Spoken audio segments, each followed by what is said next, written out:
My name is Leah Elster. I'm enrolled in Global Environmental Health Section 1, and today I will be speaking about the environmental impact of asbestos contamination in Libby, Montana.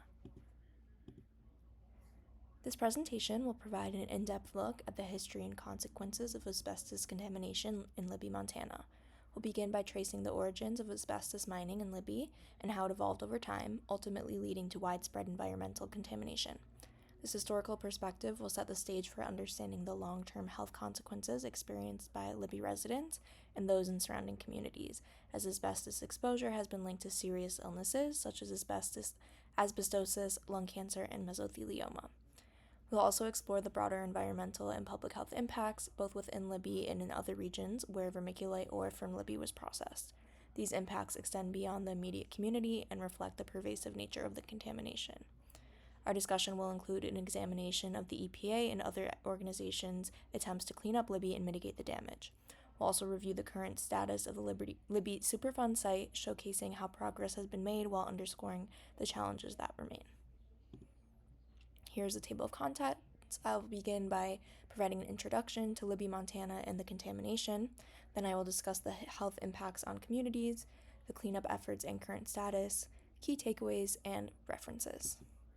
So to begin, Libby, Montana is a small town in the northwest part of the state, recognized for its scenic surroundings and historical prominence in mining. From 1920 to 1990, Libby was home to one of the largest vermiculite mines in the United States. While the mining of vermiculite contributed significantly to the local economy, it came with a hidden danger.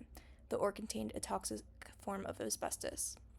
During mining and processing operations, asbestos fibers were released into the air, exposing both workers and local residents to this hazardous material.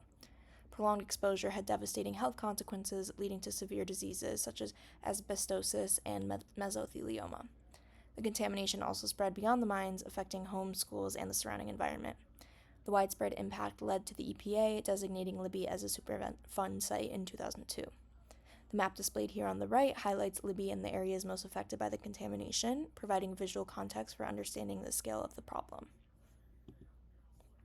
This next slide focuses on the health impacts of asbestos exposure in Libby, Montana, as shown in the line graph of asbestos-related illnesses over the time of 1920 to 2020. The graph clearly illustrates a strong correlation between the town's mining operations and the increase in illnesses. The y-axis represents the number of reported cases, while the x-axis marks significant points in the timeline. The data revealed a marked rise in illnesses during the mid-20th century, coinciding with the peak activity of vermiculite mining. When the mine opened in 1920, exposure to asbestos-contaminated vermiculite began for both workers and for residents. Even after the mine closed in 1990, cases continued to rise, a result of the long latency period of asbestos-related diseases. Key milestones also shaped these trends. In 2002, Libby was designated as a Superfund site by the EPA, signaling the start of significant intervention efforts. By 2010, large-scale cleanup operations were underway, aiming to reduce the remaining environmental hazards.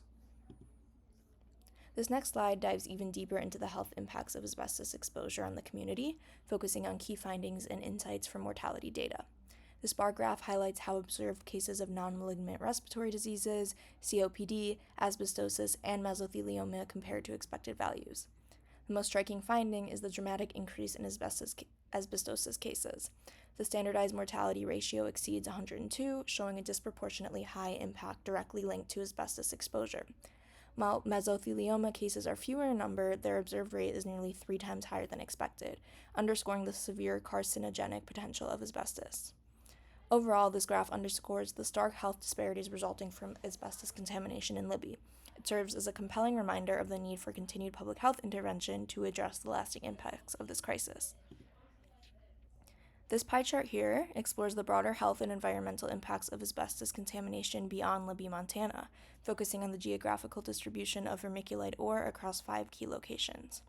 This chart illustrates the volume of ore processed at each site, with Wilder, Kentucky being the largest processing location at 222,110 tons, and Minot, North Carolina, processing the least at 14,000 tons.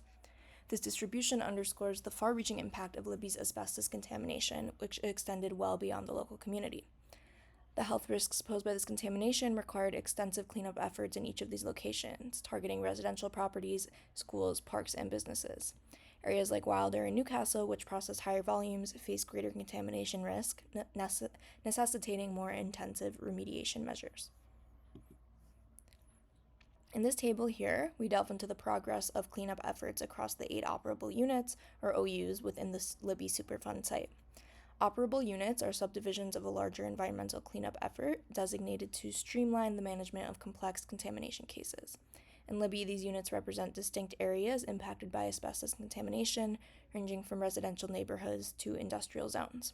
As the table shows, substantial progress has been made in several areas. Cleanup is complete for some OUs, such as OU4 and OU7, and these efforts have drastically reduced direct exposure risks for the community. These completed cleanups are now under operation and maintenance to ensure long-term safety. However, some areas still require significant work. For instance, the former mine OU3 remains a critical focus due to its extensive contamination. Overall, Libby, Montana is a story of resilience in the face of an environmental and public health catastrophe. Today, substantial progress has been made in cleaning up contaminated areas. The EPA and the Montana Department of Environmental Quality have worked tirelessly to complete remediation in most operable units, with only a few, like the former mine OU3, still undergoing cleanup efforts.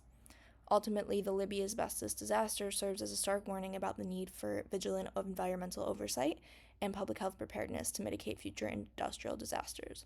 It underscores the enduring costs of inaction and the value of prioritizing health and safety in industrial operations.